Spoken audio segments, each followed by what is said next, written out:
Okay, so you you don't get to see this, but this is like take 10 maybe. And I'm on this path. This is the uh, Great Southern Railway, uh, Great Southern Rail Trail. Yeah, anyway. And I've got about 50 kilometres to go on this track before I hit the roads. Anyway, so the point I was actually trying to get at in this video was to tell you some truths. And, people know that I like to have a chat and I'll, talk about different things. But one thing, if they really look at anything I talk about, rarely will I ever talk about details about my life. And so today I'm going to share some details, not all of them, because some of them are irrelevant for the general public to know. But I thought I'd better share some details about why I am on this 4,500 kilometre track. It's because I don't have a choice. I jokingly mentioned it in the first video a couple of days ago that this is the homeless life. Reality is I am now homeless. Not houseless like I used to be when I was van lifing. Full on homeless. No money in the bank, no job prospects. I don't even have any clothes to go to an interview. I have nothing left except what fits in there. It's hard to admit that, really. People think that I'm wealthy, or people think that I've got income streams. But no, I don't. You see, without going into too much of the history, because it will just be an hour-long video, after my marriage broke up, I spiraled really hard. And I was looking for meaning and I couldn't find anything. So I decided to end my life. Just what it is.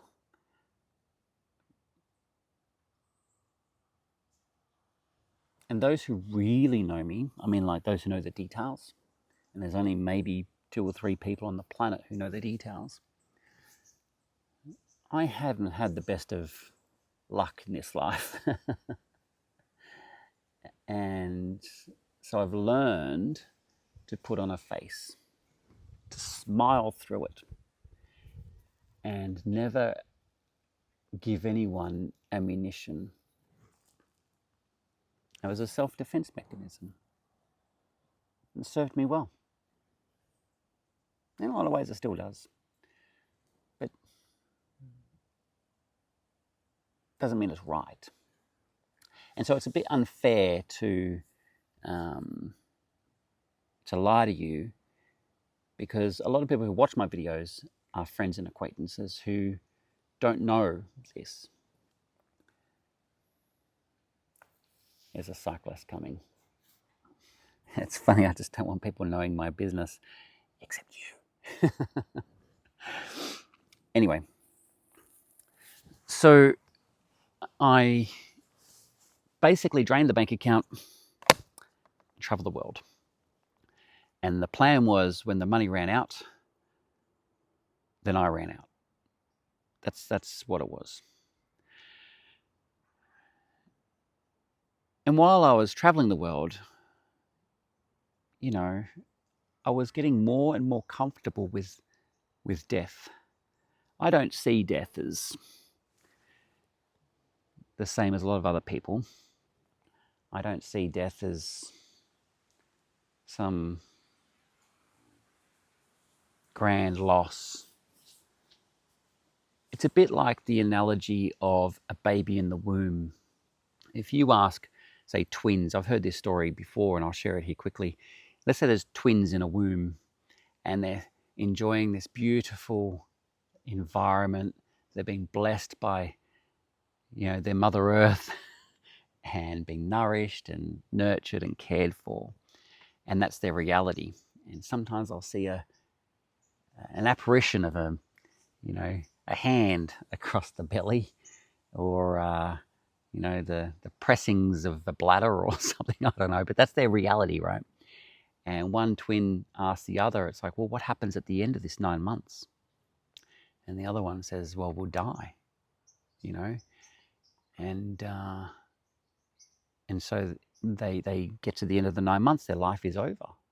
But then their life isn't over. They're simply born into a new world, a harder challenge. They've been nurtured for 9 months, and now they've got to be dependent for many years as a human being, until we become self-sufficient. And some of us just never get there. But, but generally speaking, it could take a decade. A 10-year-old can become self-sufficient quite easily. I was living out of home by 11, right? So it's not impossible. But I see death pretty much the same way as the baby in the womb. Is at the end of the 9 months isn't death. It's just the evolution to the next stage. And I sure hope it's easier than harder. Anyway, enough about that. What happened was my time was up anyway, right? And so when I left Canada, I came back to Australia and got pretty much all my affairs in order. And then I decided that I wanted to go on a trip again down to Tasmania. So I did that Tasmania trip. And when that came to a close, it dawned on me that I should just go till there's nothing left. Help as many people as I can along the way. See as much as I can along the way. And when that money's out, then end it. Since it was going to happen anyway. So I went back to Canada and I bought Big Fella and I drove across Canada and I went down to New York and Manhattan, and I went to England for a week and caught up with a dear old friend, Martin. And, he planted a seed in my head. He was like, well, why don't you just move to England? And it was like, why didn't I think of that? Like I could have just started again in England. My fear was going back to Australia and having to be permanently reminded over and over again about this loss. So I went back to America, and then I pretty much hightailed it. America was not a fun place. I didn't like it very much at all. The Midwest. Sorry to anyone who's in the Midwest. I didn't like it at all. New York was wonderful. Maine was wonderful. Long Island was interesting. But I didn't have the best of time in America, mentally and things. And so I just basically drove across America and got back to Canada, and I gave Big Fella to someone who was trying to get back into a home so he could support his daughter better. He was doing a great job. He lived in his van, and when he had his daughter, he'd get a hotel and things like that. But as she gets older and this becomes more frequent, that becomes more untenable, and it's almost cheaper to rent than it is to keep getting hotels multiple times a week, right? So he decided that he was going to go back into a home, but he didn't have the ability to get the bond and all that kind of stuff, like the first and last month, all that kind of stuff, and security deposits. And so I decided to give him the van so he could sell it and fund it, which it did. And I'm really glad that it did. That gave me such joy that I had a hand, even if it's a small hand, in him being able to get back into a house so he could, you know, provide for his daughter a much more stable environment. And I know he's going to miss van life, and I know he's going to pine for the good old days, but in reality, he knows also his daughter comes first. And so I decided to do that for him, to help him. But when I left Canada, I literally left with nothing. And I came back to Australia with the full intention of just ending it. But then that question came in my mind again, why don't I move to England? And so I decided to sell Casper, and I pretty much just got on a plane and went back to England pretty quickly, within 3 weeks or something, 4 weeks. But what I didn't have lined up properly was my work visa. And if I'd stayed in Australia for a couple more months, maybe 2 months, I could have got that sorted and then gone to England, and I could have stayed there indefinitely on a permanent work visa. But I didn't, because I made an irresponsible decision and just wanted out of Dodge, just to get away from the permanent reminders. And I left and went to England. Lo and behold, I couldn't get work, and I burnt through the money pretty quickly because the Australian dollar to the pound was pretty shocking. I think $1 Australian gets you less than 50 cents, that kind of thing, right? 50 pence. So after 3 months, I was out of money again. This time, I have nothing. So around 2 weeks before I bought my airline ticket back to Australia, I still hadn't decided what I was going to do, and I bought the implements to end my life. I decided that I'm going to go to Scotland and just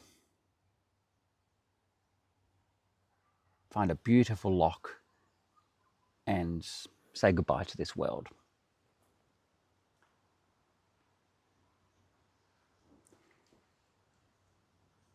Through a strange set of circumstances, my friend Martin, his mother passed away. And he knew that I was looking at going back to Australia. He's one of the only people who knows how difficult I've been finding life. But I've also never really fully told him the truth either. And, you know, that's because, as with any deep truth, you always want to hold back just a little bit.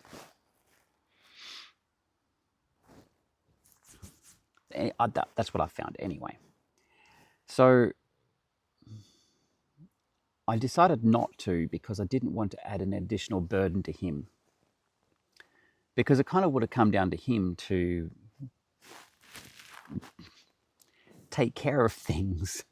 And I didn't want that to be on top of him also having to take care of his mother's estate as well.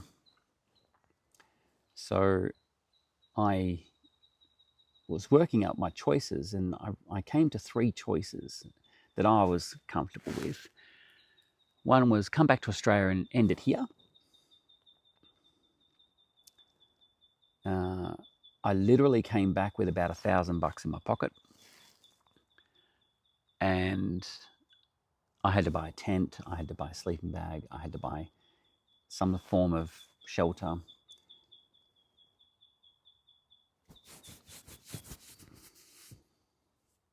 Because I was literally homeless when I arrived. The second I got off that aeroplane in Melbourne, I was homeless.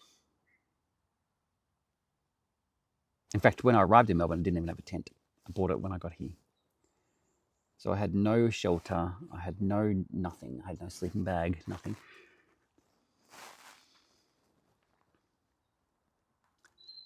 So my 3 choices were die, become a homeless person in the city and beg for money, or Forrest Gump it and walk across the country. So I decided to do the latter. My ego and my pride was too big for the one in the middle, to be homeless on the street. So I chose to walk from the southern point of Victoria to the northern point of Queensland, 4,500 kilometres, because it's going to take me more than 6 months to do it, which means at least by the end of it, I'll be in shape. I have no idea how I'm going to feed myself on this trip. I have no idea how I'm going to survive on this trip. And I'm not asking for any help, but I'm just leaving it to chance about what happens. And maybe I meet someone on this trip that gives me the right nudge in the right direction, and circumstances change. Or it means nothing, and this life really means nothing, and I ran out of steam.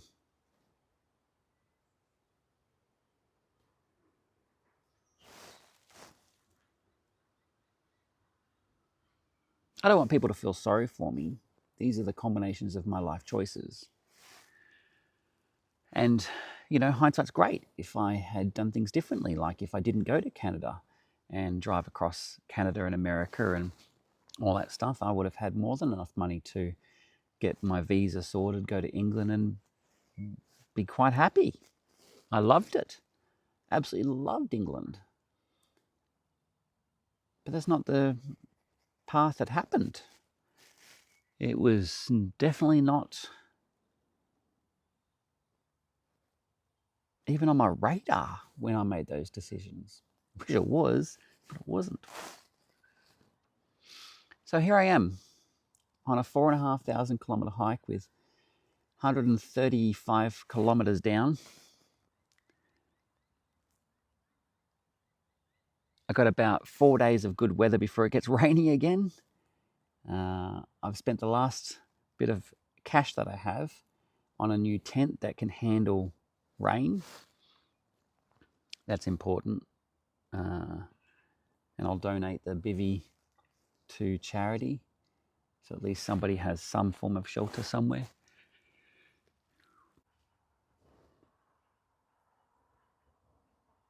But if you do want to help, and I don't mean, you know, asking help, if you want to give me money or anything, I'm not going to ask for that.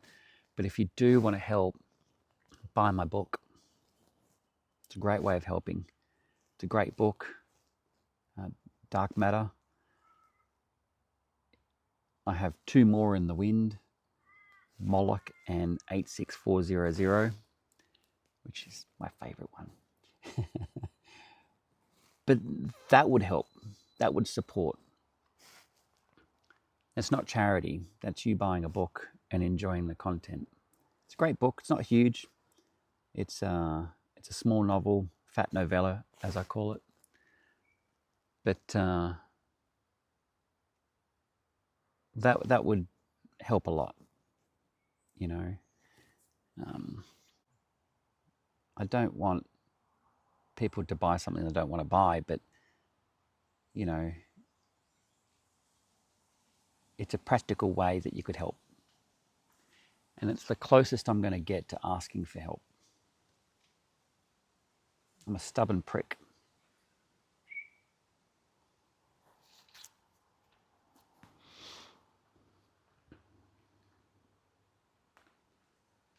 Maybe one day I might write a biography or an autobiography on all the shenanigans from when I grew up in a boys' home to now, and all the terrible decisions. And maybe, just maybe, I might call it What Not to Do. Well, now you know what's going on. What you do with that information is up to you. I'm just going to get on with walking. you know, and if I get a job or something like that in the meantime, something turns around, then I might put this hike on hold. It doesn't mean I'm not going to finish it one day, but if nothing changes, then I'm just going to keep going until I can't go any further. So maybe I'll see you on the trail.